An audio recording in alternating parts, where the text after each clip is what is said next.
How is it that we all have the same 24 hours in a day, yet so often life feels like it's made up of sleep, work, and then just getting ready to do it all over again?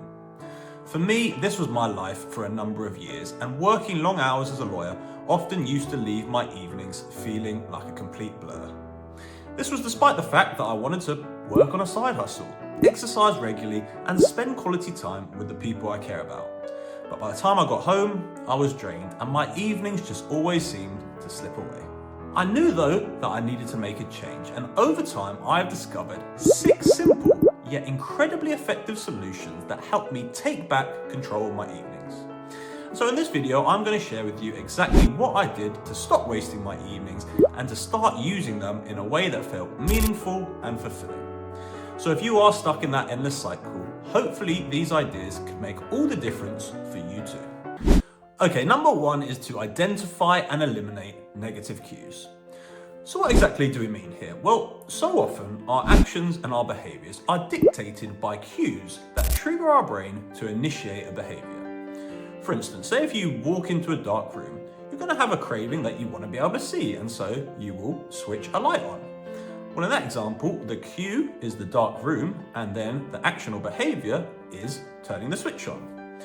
And in James Clear's book, Atomic Habits, he talks about how one of the best ways to build good habits is to try to make our environment as conducive to the behavior that we are trying to build. And one of the ways to do that is to try to implement as many positive cues that will reinforce that behavior. But we can also use this thinking when it comes to bad habits, i.e. the things that we do to waste time in the evenings, as one of the best ways to eliminate a bad habit is to reduce the exposure to the negative cue that causes that habit. For instance, say if you get home and you see your couch and you think to yourself, God, I'd just like to relax just for 10 minutes, and you decide to sit down on your couch.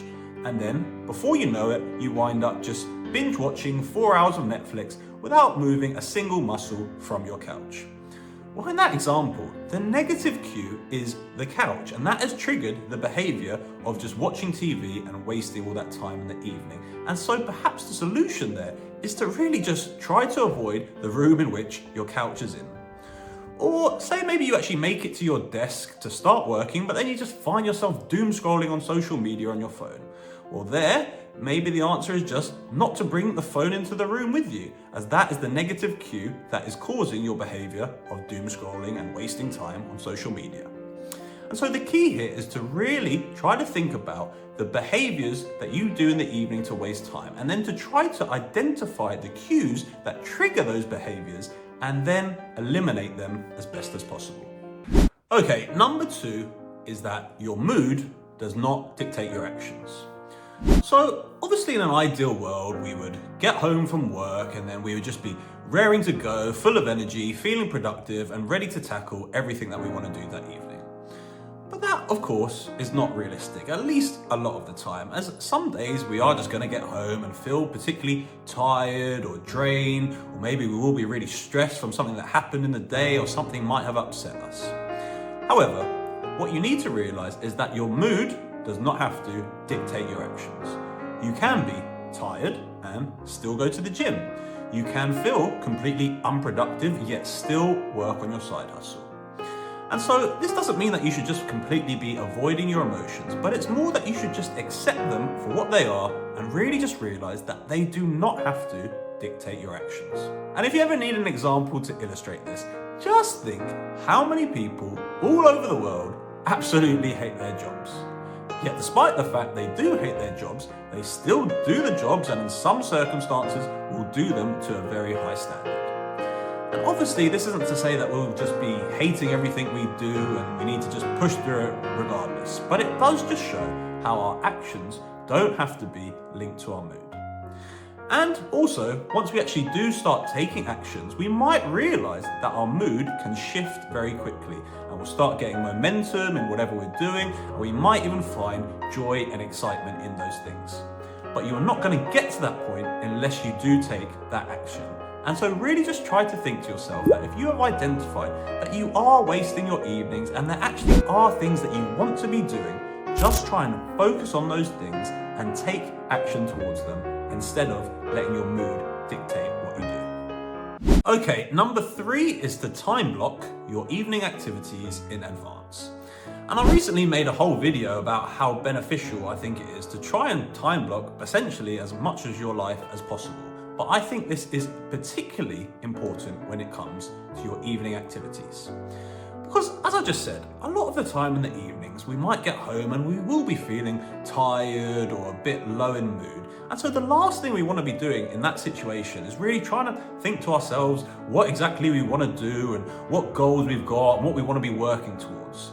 And so by time blocking all your activities in advance, you essentially remove that decision fatigue of having to figure out what it is that you want to do, and it prevents you from defaulting to your typical wasting ways.